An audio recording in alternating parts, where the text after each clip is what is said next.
पोपटलाल नेकचंद की पत्नी से रिक्वेस्ट करता है कि वो अपने कमरे में जाके आराम करे और हमको अपना काम करने दे। तो उसकी पत्नी उससे रिक्वेस्ट करती है, प्लीज़ मेरे पति को छोड़ दीजिए करके। फिर ये 25 लाख दे देगा तो इसको हम छोड़ देंगे, ऐसे करके उसको समझाते हैं। और जेठालाल भी बोलता है हमको केवल अपना 25 लाख रुपए चाहिए। इसके बाद पोपटलाल यहाँ पे फिर समझाता है कि आप अपने कमरे में जाइए, हमको अपना काम करने दीजिए। और फिर सब उसको पकड़ के प्रेशर डालने लगते हैं। इसके बाद नेकचंद बोलता है आप गलत कर रहे हैं करके, जेठा जी आप बहुत गलत कर रहे हैं। फिर हाथी बोलता है कि तुम चोरी करते हो, ऊपर से सीना चोरी करते हो। फिर उसकी पत्नी रिक्वेस्ट करती है। फिर जेठालाल को बोलना पड़ता है कि आप लोग सीधी उंगली से बात नहीं मान रहे हो, इसीलिए मुझे उंगली टेढ़ा करना पड़ रहा है। सिंपल सी बात है, 25 लाख दे दो और हम आपको छोड़ देंगे। उसके बाद अय्यर भी उसको समझाता है कि 25 लाख दे दो, आप छोड़ देंगे। सोढ़ी भी समझाता है, मतलब अय्यर बंदूक भी तान देता है प्रेशर डालने के लिए। फिर रोने लगता है नेकचंद कि मेरे पास पैसे नहीं हैं, कहाँ से दूँ करके। उसकी पत्नी रिक्वेस्ट करती है, प्लीज़ मेरे पति को छोड़ दीजिए, हम लोग बहुत शरीफ हैं। शरीफ शब्द सुन के जेठालाल को गुस्सा आ जाता है। वो बोलता है शरीफ, और फिर ताना मारने लगता है। इतने में हाथी बोलता है, देखो 25 लाख चुपचाप दे दो, नहीं तो 25 के 50 हो जाएंगे, इंटरेस्ट के साथ 50 लाख देना पड़ेगा। तो जेठालाल बोलता है कि नहीं, मुझे 50 नहीं चाहिए, मुझे मेरे केवल 25 लाख रुपए ही चाहिए। इसके बाद हाथी बोलता है कि देखो मैंने तुम्हारे 25 लाख बचा दिए, अब 25 लाख चुपचाप दो और मामला ख़त्म करो यहाँ पे। इसके बाद फिर मेहता साहब बोलते हैं, कविता सुनाने लग जाते हैं एकदम से। फिर सब कोई आश्चर्य से देखते हैं उसकी तरफ, ये कविता सुनाने क्यों लग गया अभी। उसके बाद फिर उसकी पत्नी बोलती है, देखो मैं पुलिस को बुलाऊंगी, ऐसे हरकत करोगे तो आप लोग। तो फिर यहाँ पोपटलाल बोलता है कि मैं अंतर्राष्ट्रीय तूफान एक्सप्रेस का वरिष्ठ युवा, इतने बोले रहता है। फिर सब उसकी तरफ आश्चर्य से देखते हैं, क्या बोल रहा है ये। उसके बाद फिर अपनी बात को संभाल लेता है वो कि पुलिस वाले ही मुझसे डरते हैं करके। उसके बाद फिर सोढ़ी उसके ऊपर प्रेशर डालता है, पैसे दे नहीं तो तेरी हड्डी के साथ साथ तेरे घर भी तोड़ दूंगा, बोलता है। उसके बाद फिर जेठालाल जी बोलता है चुपचाप पैसे दे दो करके। फिर सब समझाते हैं उसको, तो फिर बोलता है मेरे पास नहीं है पैसे। फिर इतने में भीड़े बोलता है कि किसने तुमको पढ़ाया है, कौन है तुम्हारा शिक्षक, ऐसे करके गुस्सा आ जाता है। फिर मेहता साहब इधर बोलते हैं कि जल्दी पैसे दे दो, ऐसे करके।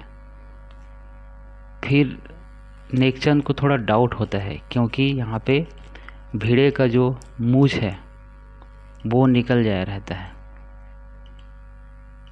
ये लोग कितने प्रेशर डालने के बाद देखते हैं कि भीड़े का थोड़ा मूंछ निकल गया है यहाँ पे, तो नेकचंद को डाउट हो जाता है। इसके बाद भीड़े अपने मूंछ को सही करते रहता है, लेकिन नेकचंद सब देख लिए रहता है, तो उसको डाउट होता है ये लोग असली गुंडे नहीं हैं, ऐसे करके। फिर जेठालाल के ऊपर गुस्सा करता है कि ये नकली गुंडे लाया है, अब मैं इसको बताता हूँ, ऐसे करके मन में सोचता है। उसके बाद फिर मेहता साहब बोलते हैं, तुमने कभी करेला खाया है? तो फिर वो आश्चर्य से देखने लगता है, अगर करेला नहीं खाया है तो रोज़ तुमको करेला खिलाऊंगा, ऐसे करके फिर तुम समझोगे करेला खाने का दुख क्या होता है, ऐसे करके मेहता साहब बोलते हैं। उसके सब फिर प्रेशर डालने लग जाते हैं। तो इस बार नेकचंद नौटंकी करता है, मानने की नाटक करता है कि ठीक है मैं मानता हूँ कि मेरे मन में लालच आ गया था, 25 लाख रुपए रखने की मैंने सोच लिया था, वो जेठालाल के ही पैसे हैं, ऐसे करके। फिर पोपटलाल एक्शन में आता है और अपना छाता का कैमरा ऑन करता है और बोलता है कि रुको, अभी मेरे को आराम से बैठने दो और उसके बाद तुम बोलना, ऐसे करके बोलता है। फिर बोलता है बोलो अब, लेकिन फिर बोलता है रुको। जैसे ही बोलने लगता है रुको बोल देता है। फिर सब उसको देखते हैं, क्यों बार बार ये रोक रहा है करके, आश्चर्य से देखने लगते हैं। फिर कैमरा को अच्छे से चेक करता है, फिर बोलता है चलो बोलो। उसके फिर रुको बोल देता है वो। तो फिर सब लोग बोलते हैं कैसे रुको बोल रहा है, तो बोलता है सोढ़ी उसका हाथ छोड़ दे। इधर हाथी भाई को भी हटने के लिए बोल देते हैं, कैमरे से हट जाओ, उसको अकेले रहने दो। उसके बाद फिर रिकॉर्डिंग शुरू होता है। सब चीज़ एक्सेप्ट करता है वो कि मेरे मन में लालच आ गया था और मैंने ये सब किया करके। फिर सब बोलते हैं अभी आया लाइन में करके। उसके बाद रिक्वेस्ट करता है, हाथ जोड़ता है, माफ़ी मांगता है और सारा चीज़ रिकॉर्डिंग होते रहता है। इतने में फिर वो पासवर्ड लॉगिन आईडी लेने जा रहा हूँ पैसा ट्रांसफ़र करने के लिए बोल के अंदर जाता है। जल्दी जाओ जेठालाल बोलता है, जल्दी लेके आओ, ट्रांसफ़र करो बोलता है। इसके बाद सब वेट करते रहते हैं। ये अंदर जाता है और सीधा पुलिस को फ़ोन लगा देता है। इधर चालू पांडे अपना सेंचुरी पूरा करने के लिए तैयारी करते रहते हैं, केस की सेंचुरी। इसके बाद फिर फ़ोन लगाता है, उठाते हैं इधर फ़ोन। नेक्सन से बात होता है, रो रो के बताता है कि जेठालाल गुंडा लेके आया है मेरे घर में, मारपीट कर रहा है मेरे साथ, ज़बरदस्ती कर रहा है, मारने की धमकी दे रहा है।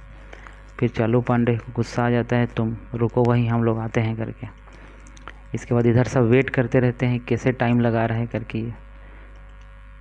इसके बाद वो डायरी ढूंढने में टाइम लग रहा होगा बोल के उसकी पत्नी बोलती है। और उसकी पत्नी फिर बोलती है कि कॉफ़ी जूस कुछ चाहिए क्या आप लोग को। तो हाथी बोलते हैं लाओ लाओ बोलता है। हाथी सुन के खुश हो जाता है। उसके सब बोलते हैं नहीं नहीं नहीं, हम लोग यहाँ नाश्ता नहीं करेंगे। इसके बाद हाथी भी याद आता है कि हम लोग गुंडे बन के आए हैं करके। उससे बोलता है नहीं नहीं, हमको नहीं चाहिए बोलता है।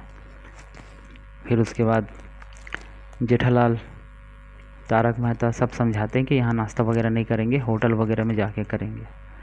फिर हाथी बोलते हैं आप जब अपने नाश्ता की बात कर ही दी है तो ले आइए करके। तो उसके तरफ फिर सब आश्चर्य देखते हैं, कैसा आदमी है। तो बोलते हैं नहीं नहीं, यहाँ नाश्ता नहीं करेंगे, होटल में करेंगे।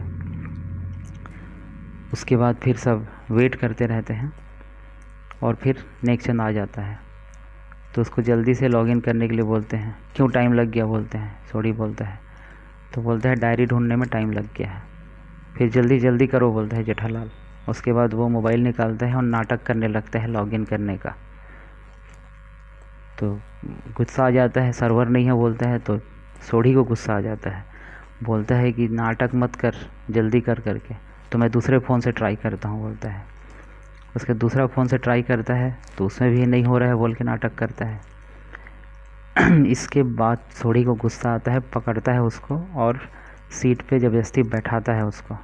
और फिर जेठालाल से बोलता है इसका फ़ोन छीनो, हम ही लोग ट्रांसफ़र करेंगे।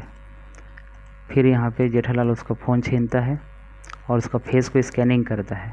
फिर उससे लॉगिन आईडी पासवर्ड वगैरह पूछता है तो गलत लॉगिन आईडी पासवर्ड बता देता है और एपिसोड को यहीं पे बंद किया गया है। अब देखते हैं अगले एपिसोड में क्या होता है।